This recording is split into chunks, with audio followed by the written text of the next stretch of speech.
Welcome back, everybody, to the Learn. Oh, you know what? It would be helpful if I put the microphone in front of me. All right, starting that again. Welcome back, everybody, to the Learning Can't Wait podcast. We have an incredible guest today who not only has taught and led schools, but also has an incredible vantage point across the United States. We have AJ Crabill, coach extraordinaire. Welcome, AJ. How are you? I'm well. Thank you so much for having me. I'm thrilled to have you here. It's, beginning of school year for districts everywhere across All the over. United States. And there's no better person than you, I think, to be giving guidance, sharing your experience, and helping chart the course for leaders that may be listening in, as well as set the stage for other folks in the ecosystem. So thank you for joining us. Yeah, excited for the conversation and been in the back to school mode of working with staff and students to get ready for the coming school year. And so excited to talk about Wonderful. AJ, why don't you start off by telling everyone how did you come to be the personal and professional version of yourself? it. um, I think of it all as one big accident. I was actually leading a workshop last week for 70 students who will be bringing a lot of leadership to their respective high schools in the fall. And during a break, one of the students came up to me and said, "Hey, AJ, how did you get to do this where you're training students to be leaders in their high schools?" And I reflected on it. I realized that it was completely kicking and screaming. That Wow. I had a colleague and she was leading a student leadership experience over the summer, but one of the teachers that she was relying on, one of the male teachers she was relying on, had to drop out at the last minute. She said, "Hey, I need you to sub in, and so you're going to spend part of your summer school is going to be working with me and these students." And I said, "No, that sounds awful. I don't really have an interest in doing that." And she clarified that she wasn't actually asking, she was telling. Um, and so that was actually my foray into student leadership development.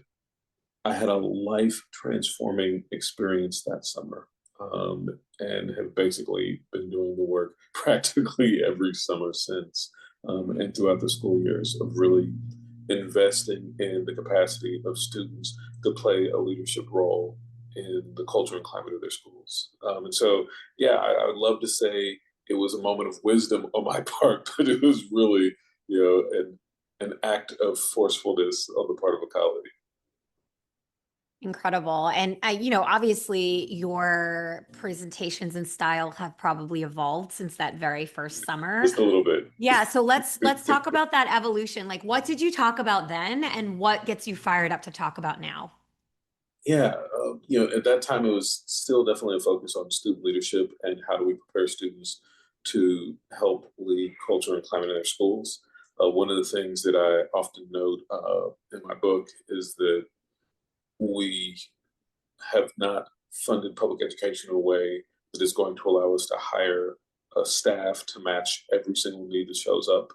But th- there are a lot of students in every single building, and there are way more students than adults.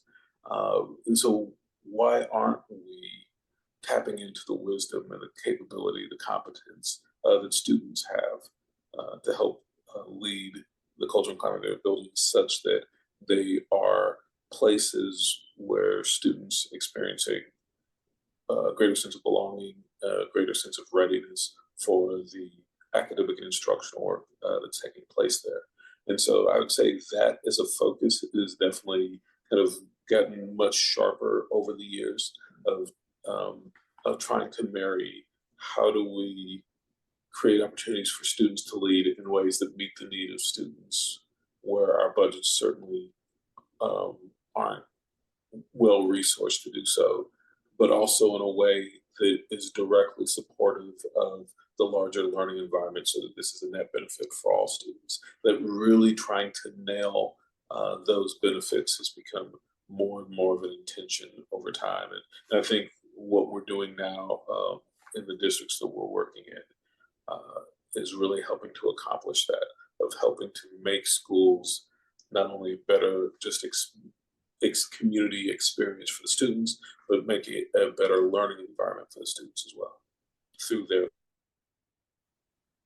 I'm always grateful when I hear a leader center the students in the conversation, right? So there's a lot of stakeholders in education, but ultimately we're all serving kids. And you famously have said, student outcomes don't change until adult behaviors change. Can you share about how your own experiences have led to the development of this kind of catchphrase, Yeah. and how you also see that in action if someone wants to take that ideology and really make it the center of their own school community? What does that look like and sound like?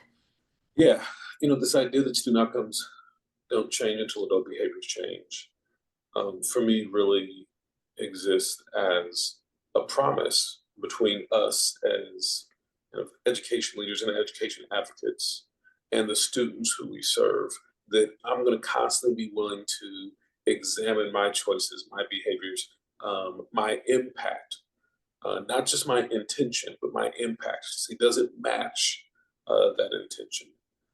And where it does, certainly to keep doing so, but where it doesn't, to be willing to, from a space of humility and servant leadership, to make changes in my adult behavior that are more in line with the needs of students. It's also a moral statement of moral clarity intended to suggest that if students are not receiving the blessing of an education that we owe to them, that the genesis of repairing that failure has to be with us, not with them.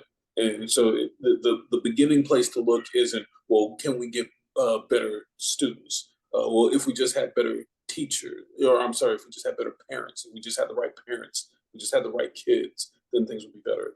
No, the argument is we have the kids we have. That's public education. If you don't like that, maybe don't be in public education. Right.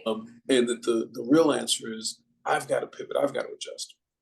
And so when we're doing this student-led restorative practices work, like the workshop I was leading last week with 70 of my high schoolers, just the act of putting more authority and autonomy in the hands of students to help lead their culture and climate demands a radical shift on my part as an adult in those buildings, because that's a very different relationship um, that we're creating. Now, the workshop that it provides for students to grow and develop skills and talents that are going to serve them well for a lifetime is phenomenal. And the difference they can make in the school building in the moment is phenomenal. But that isn't empowered strictly by the students leading that work. It's empowered by adults creating a clearing in which students can lead that work. And so when we say the student outcomes don't change until adult behavior change, just constantly suggesting what can I do differently in my practice that's going to open up doors of opportunity for our students.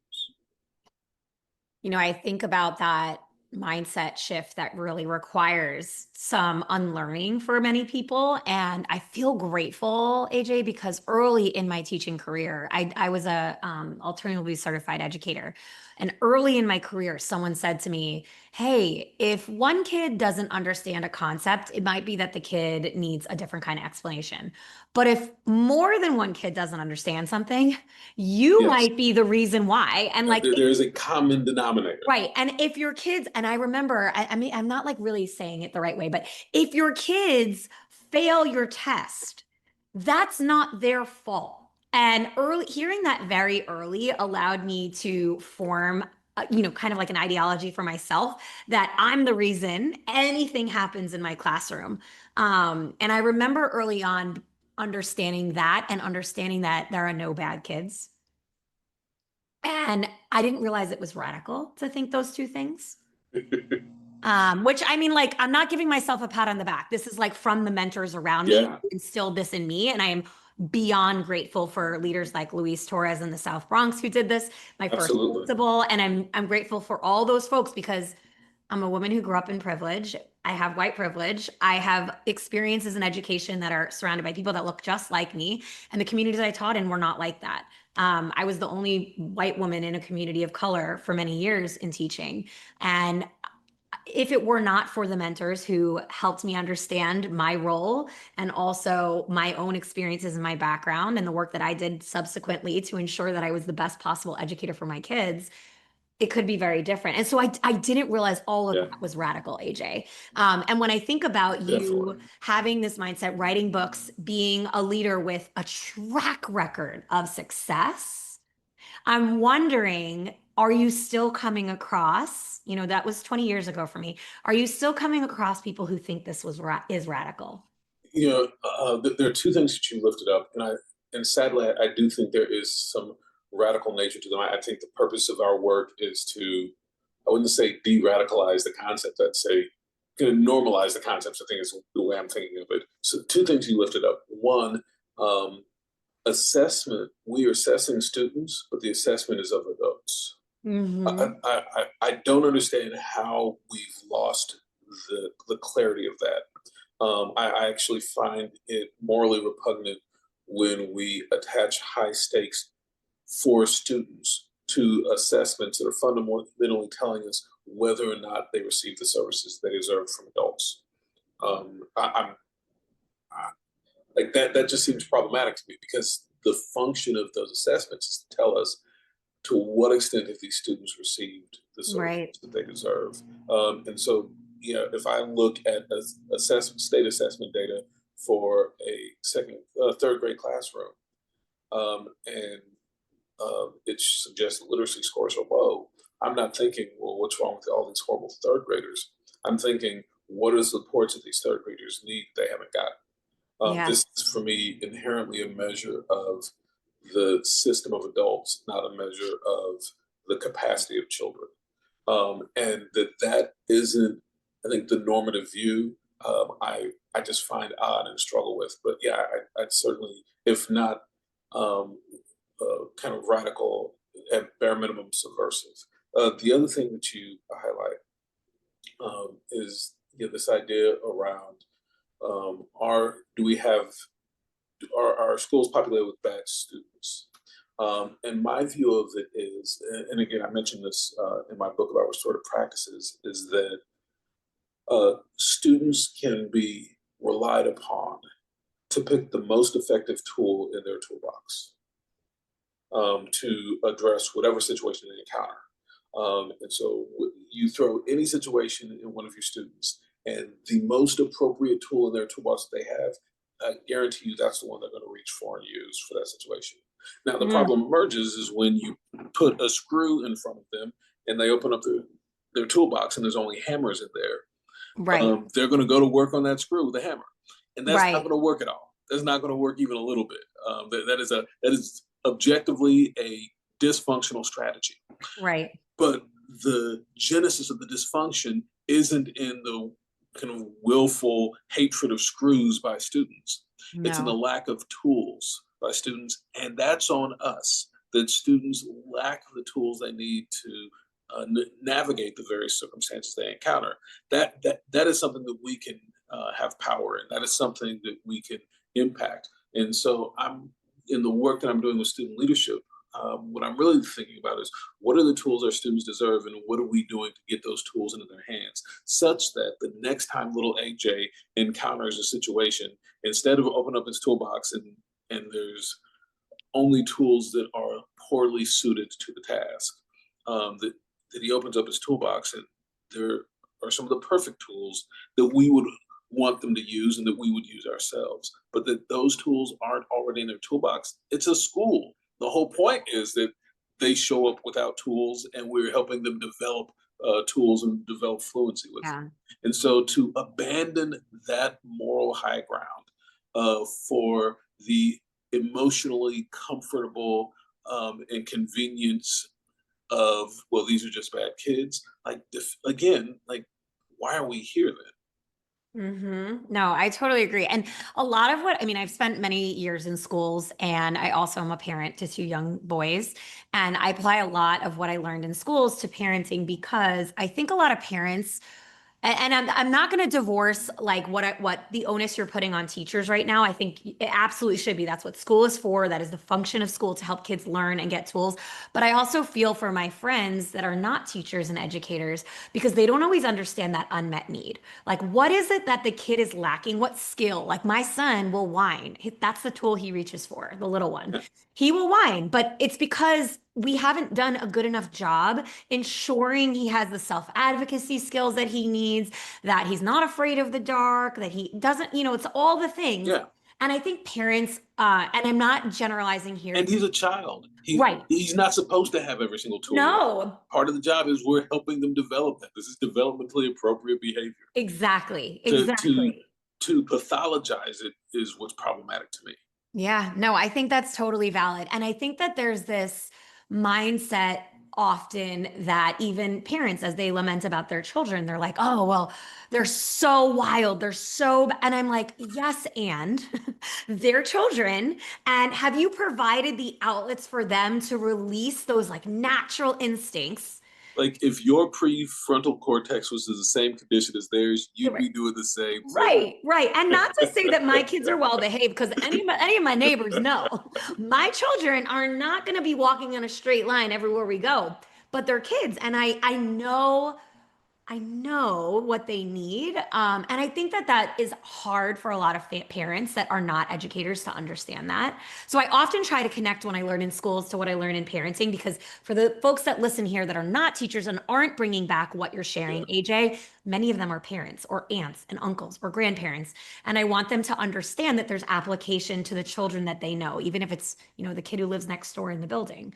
Yeah. Um, so I appreciate how you phrase this. I know that your book is another great place to learn more about this. I want to pivot for a little bit though, because AJ, your success is not just theoretical. The philosophy you're sharing here is very much practical. And it's been seen even in Kansas City public schools. You've worked with Kansas City to regain accreditation for the first time in decades under your leadership. In DeSoto ISD, you saw dramatic literacy gains, turned around an F rating. These are like very concrete ways that your leadership and this ideology has gone from philosophy to practice. Can you talk about what was hard, what was like very challenging about that, Yeah. and what you might do differently if you were going to be in charge of a district of those sizes today Yeah. that you didn't do then? Yeah. I'm so thank you for asking that. I'm so proud of the work I've been able to do with families and students and educators in both of those cities. Most recently, DeSoto, just the turnaround was much even more rapid. And now that I've had time to reflect, if I did find myself in another leadership role like that I can think of like a dozen things I'd do differently that we could have caused some of the resurgence to happen even more quickly. Like I think of the things that I did that this was not the most optimal way to go about this, or this wasn't that we could have done this more quickly and been a blessing to students even sooner. And so I'm constantly just reevaluating what are the things that I can do to improve so that the next time that I'm in the position, the next time I'm sitting in the seat that we can get even better results for students even faster. Yeah, but some of the hardest things to sort through, I'm thinking of. So using DeSoto's example, when I arrived in DeSoto, I want to say in September, October of 2020, so kind of right in the midst of the pandemic. And DeSoto had essentially an F rating academically. In Texas, we all schools get an A through F rating academically. To get an A through F rating financially, we had an F. And an A through F rating is available for the governance team for the board. And the board certainly had an F as well. And 3.5 years later, when I finally left DeSoto, we didn't have any Fs, didn't have any Ds, and not even Cs. That we had finally reached a place of having Bs. Some of the hardest things about accomplishing that, first I'll mention from a leadership perspective. I didn't make that happen. Our teachers made that happen. But what they needed was a different type of support Mm, from the principals. And I certainly helped champion and guide us in the direction of causing principals to be more focused on supporting the needs of teachers on a day-to-day basis than on being building managers. But there too, I didn't do that. The principals did that hard work. But I certainly was an advocate for our principal supervision team to support our principals in a new way and to provide them with the coaching and support that they needed to really pivot their behavior from um, frankly, supporting principals of being building managers to supporting principals of being instructional leaders. But yeah, I did uh, do a large part of that. The school board set the tone for a large part of that in the dramatic changes the school board made in board meetings. And I certainly was an advocate for that and supported and coached the board in that direction. But without all of these folks, the board members, senior members of staff, principals, and teachers, kind of standing in the possibility for the students of DeSoto, like none of this happens. And so it's definitely one of those times where an entire village comes together and says, you know what, we're going to take on this work. And so one of the things I reflect on is I think, like, what could I do differently next time I'm in this situation to really help cause the community to come together as the community to rally around its students in a new way, to rally around changing its adult behavior even faster. And I think I come from both ends more aggressively. Kind of from the top down perspective, I'd be much more aggressive in my expectations for the board, for senior managers, and for principals much more quickly. Honestly, I think we could have gotten there at least 6 to 9 months faster had I been more aggressive in that push. But simultaneously, I pull from the bottom up and really create more opportunities for teachers to lead that shift. That is not something that I did well at all in advocating for or pushing for. As teachers to be the instructional lead shift in their buildings. And I think had I been effective at that, had I made that a priority, I think that could have probably shaved another 3 to 6 months off of the turnaround time. And so, the children of DeSoto got there. Thank goodness that they experienced the improvements that I wanted for them when I went to DeSoto. But there are specific changes in my adult behavior that I would make if I had to do it all over again that would get them those blessings more quickly than they received them. I hope you recognize that my asking that question is really because not to minimize the incredible accomplishment as you started off with giving accolades to the team and the community and how they rallied together, but rather to, someone as high achieving as you, I am sure you're doing constant reflection. And it's so powerful to hear a leader of your expertise and accomplishments to share that type of reflection, because it's easy to say, um, like, look at all this great stuff. And I want to do that as well. But I also really appreciate you just being thoughtful about what the next time you have the opportunity, how you would approach it differently. And high expectations are a really good call to action. No doubt. Right now you sit on the Council of Great City Schools, and you do a lot of work leading the largest organizations across the United States, largest school districts across the United States. What is giving you hope as you observe and interact with some of these large urban districts in education today? Yeah, the councils has been just a really great organization for decades and decades. It's essentially the largest 80 urban school districts across the country came together and said, "Can we support each other? Like there's commonality among our experiences that isn't necessarily true of our geographical neighbors, and so can we come together and support each other?"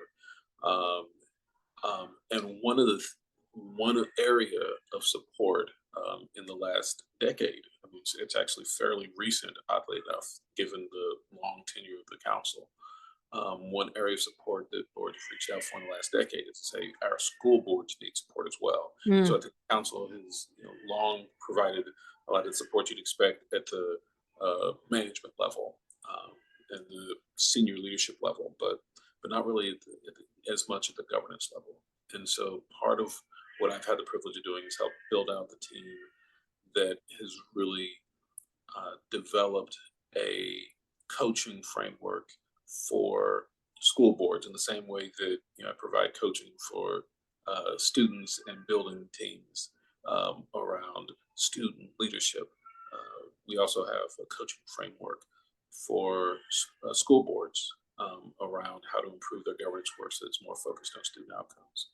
And there too, like the opportunity is immense because we're working with many of the largest and certainly most visible school systems in the nation uh, on a weekly and sometimes daily basis to really help them move from intent to having their impact really match that intention through their governance work. The reality is, unfortunately, of the 14,000 school boards nationwide, the vast majority of them are not living into the promise of school boards. They're not moving the needle for students, really creating conditions for improvements in student outcomes the way that it's all written on their heart to do. mm, Instead, it's so easy to get caught up in just the minutia of day-to-day stuff. And so you watch a board meeting and people are spending an hour talking about should we have one ply or two ply toilet paper and an hour on kind of what color should the astroturf in the football stadium be and all these other topics that seem super vital and important and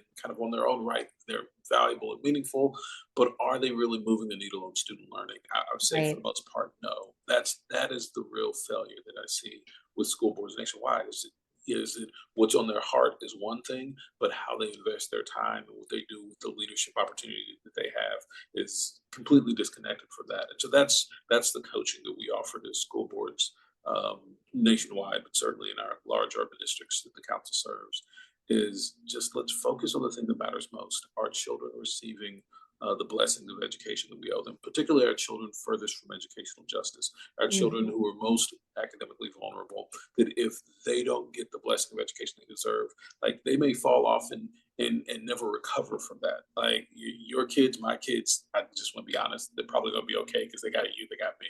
Right. But there's a lot of our kids out here that they don't have, they're not going home to you um, um, and and what they are really relying on, what their parents are relying on, is I'm sending my kid to school to get things that I can't give them, Right. and I'm relying on that school to make that difference for them. But school boards play a role in making sure that that reality happens for our most vulnerable kids, and so that's the challenge that we're trying to stand in the gap on in our work with the council. Is at the highest level of school system leadership can we bend the focus back toward being student centered um, and and and numerically so, not rhetorically so, and kind of hypothetically so, but like we literally will count the minutes of a board meeting and code them and then give that data back to board and say, here's the exact percentage of your minutes that were actually focused on whether children were learning. You spent 5 minutes on that. You spent 45 minutes on should we hire this person or that person to buy peaches for lunch. We spent Right. 5 minutes on kids actually read.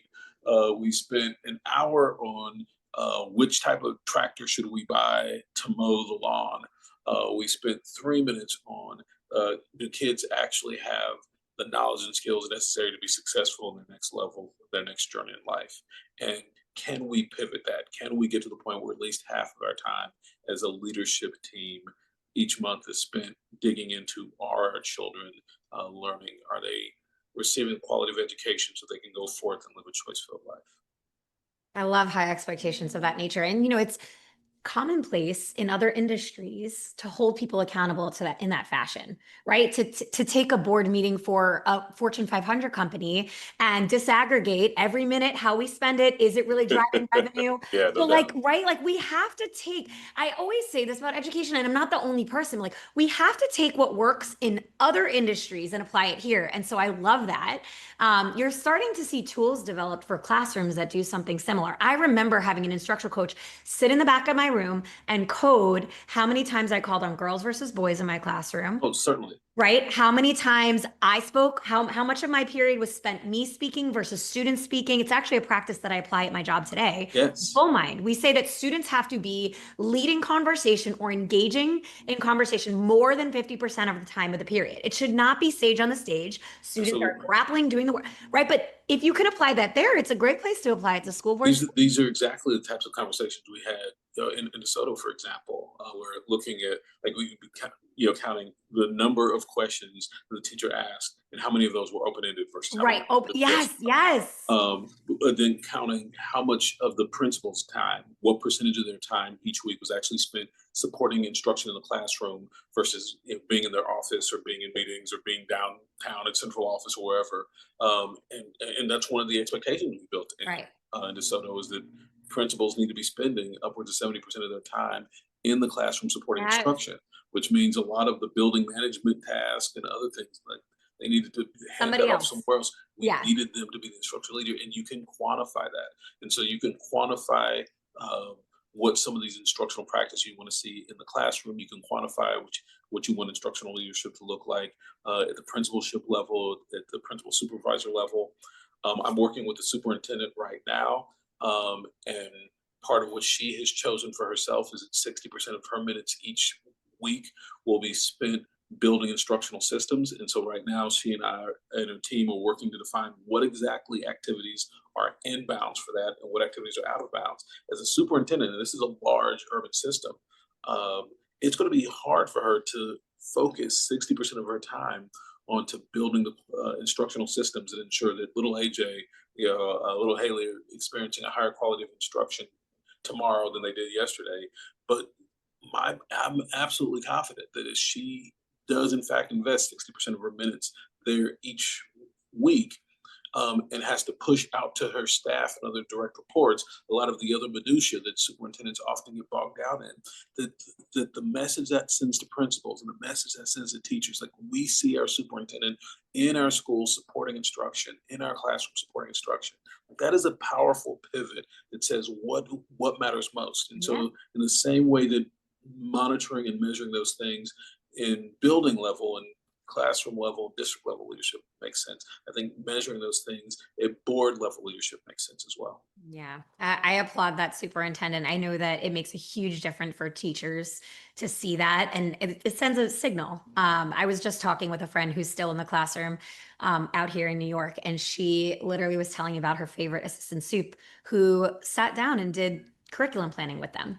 She Yes. said, "You never see superintendents, assistant superintendents getting their hands dirty." She said, "We value her time when she sits with us and does the planning. It helps us. And also, like, no one ever pays attention to this part of the Yeah. process." Yeah. Right. Absolutely. So I thought that was really cool that that she felt it.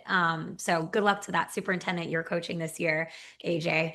AJ, we're at the point of the conversation where I'm going to ask you for some advice. And I typically what I do is I say, what advice would you give a teacher Yeah. starting their career today? I think I'm going to tweak it for you because you have such a breadth of experiences, and say, what advice would you give a superintendent who's stepping into the role today? This is actually advice that's going to go out to a lot of folks, because since the pandemic, we've seen a significant culling, where a lot of your long-term superintendents have left the profession, as have many of our long-term teachers left the profession. And so it is a much less tenured profession today in terms of years in service than it was 5 years ago. And that's true both in the classroom and in the superintendent's office. And so there's actually two pieces of advice. The first is, don't travel solo. I encourage every single superintendent to have a coach. Um, every single superintendent, whether you've been on the job for 5 minutes or 50 years, I encourage every single superintendent to have a coach. In the same way that I encourage all of my teachers to have access to coaching, all my Mhm. principals to have access to coaching. Here's the reality: every single Super Bowl winning team that you've known has one thing in common. They all had coaches. Every single World Series winning team that you ever known had one thing in common. They all had coaches. When performance matters at the highest echelons of athletic performance, nobody questions, should we have a coach to support us in being great? But when something vastly more important than professional athletics, children learning, comes into play, I argue we need to have that exact same sense of urgency, that whoever we're putting on the field, that those folks need coaching. And Yeah. so that's the first thing I would say, particularly the brand new superintendents. Don't travel solo. Um, get a coach, and a coach is different than a mentor. Like a mentor is just somebody who's out there, and they'll take your call, and we'll have a great conversation. It'll be wonderful. They'll encourage you, but that is not the function of a coach. A coach is someone that you will need to pay this person. They will be reaching out to you. They have a specific coaching standard that they are coaching around with you. There's specific things they're checking in with you on. There is an accountability function here that's not necessarily true of a mentor. And the school boards out there, you should be paying for your superintendent to have a coach. So that's the first piece of advice, particularly for newer superintendents. Is like, don't travel alone. Build into your contract that the district is paying for you to have access to coaching, in the same way that the school board would never find it acceptable to let the football team go out on Friday night lights without a coach. Mhm. Don't let your superintendent be out there without one either. Give them the same priority that you give the football team. How about that? So that's the first. The second piece of advising the coaching that I'd offer to superintendents, and again, this is really across the spectrum, but particularly true for brand new superintendents, is the conversation we were having a moment ago, which is the thing that you have to do as a leader. And one of the hardest things to do is jealously guard your time. Like, you have to define for yourself, what are the most powerful things I could be doing with my time each week, and then figure out, how do I make sure that a majority of my time is spent on that, recognizing that there's going to be 1,000 other things that are in competition. The principle that's at work here is the big rocks principle. And I saw a great video on YouTube. I encourage people, like, to do a YouTube search for big rocks, and you'll invariably run across a really good video out there where you see the lady. She's got this pile of rocks, and then this smaller pile, and there's grains of sand, and there's a cup of water. And she pours the water in, and the sand into the grains, and there's no room for the big rocks. And then she pans the camera over, and you see the exact same piles. And this time she puts the big rocks in first. And then she puts in the minimum size rocks, and the sand, and the water, and it all fits. The truth of the matter is that, as leaders, particularly as brand new superintendents, what I see over and over is they fail to jealously guard their time. They fail to put the big rocks in first. That takes a lot of discipline.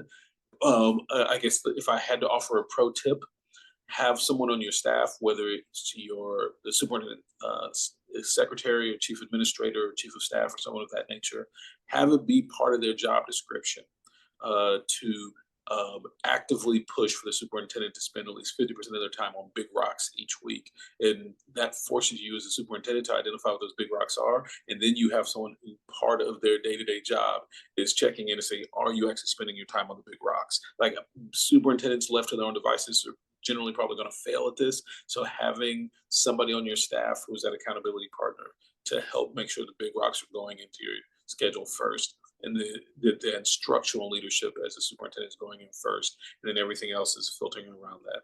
That'd probably be the second thing that would be my tip for new folks coming in. I love it. AJ, you are such a wealth of knowledge. Thank you so much for joining us on the podcast today and sharing your experiences, your drive, and also a real call to action for educators this coming school year. Thanks so much for having me, and thanks for the conversations that you make available for all of us. Thank you. And thank you for everybody tuning in today.